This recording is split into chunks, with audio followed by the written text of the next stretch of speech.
ಮಾವಿನಕಾಯಿ ಸಾರು ನೋಡಿ, ನೆನ್ನೆ ಫೋಟೋ ಹಾಕಿದರೆ ರೆಸಿಪಿ ಅಂತ ಕೇಳ್ತಾ ಇದ್ರಲ್ವ, ಇವಾಗ ಹಾಕ್ತಾಯಿದ್ದೀನಿ.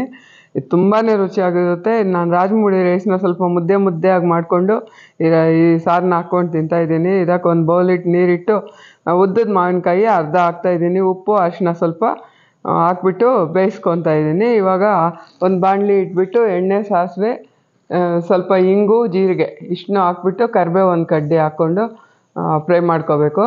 ನಾನು SSP ಇಂಗು ಹಾಕ್ತಾಯಿದ್ದೀನಿ. ಇದಂತೂ ಸಖತ್ ಚೆನ್ನಾಗಿರುತ್ತೆ. ಇದನ್ನ ಸ್ವಲ್ಪ ಹಾಕ್ಕೊಂಡು ಇದು ನೋಡಿ, ಹಸಿಮೆಣ್ಸಿನ್ಕಾಯಿ, ಬೆಳ್ಳುಳ್ಳಿ ಜಜ್ಜಿಬಿಟ್ಟು ಹಾಕ್ತಾಯಿದ್ದೀನಿ. ಹಸಿಮೆಣ್ಸಿನ್ಕಾಯಿ ಕಟ್ ಮಾಡಿ ಹಾಕ್ತಾಯಿದ್ದೀನಿ.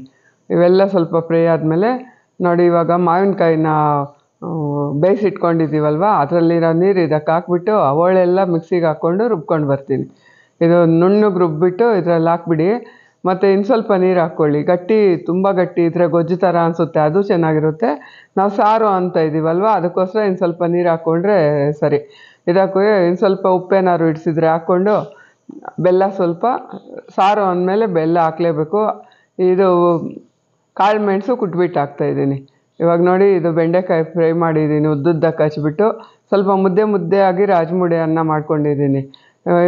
ಈ ರಸಮ್ಗೆಲ್ಲ ಸ್ವಲ್ಪ ಅನ್ನ ಮೆತ್ತಗಿದ್ರೆ ತುಂಬ ಚೆನ್ನಾಗಿರುತ್ತೆ. ಬಿಸಿ ಬಿಸಿ ಅನ್ನಕ್ಕೆ ಈ ಸಾರು ಬಡಿಸ್ಕೊಂಡು ಸ್ವಲ್ಪ ತುಪ್ಪ ಹಾಕ್ಕೊಂಡು ಲೈಟಾಗಿ ಬಡಿಸ್ಕೊಂಡು ತಿನ್ನಿ. ಎಷ್ಟು ಚೆನ್ನಾಗಿರುತ್ತೆ ಗೊತ್ತಾ? ಮಿಸ್ ಮಾಡ್ದಿರ ಮಾಡ್ಕೊಂಡು ನೋಡಿ, ತುಂಬ ರುಚಿಯಾಗಿರುತ್ತೆ.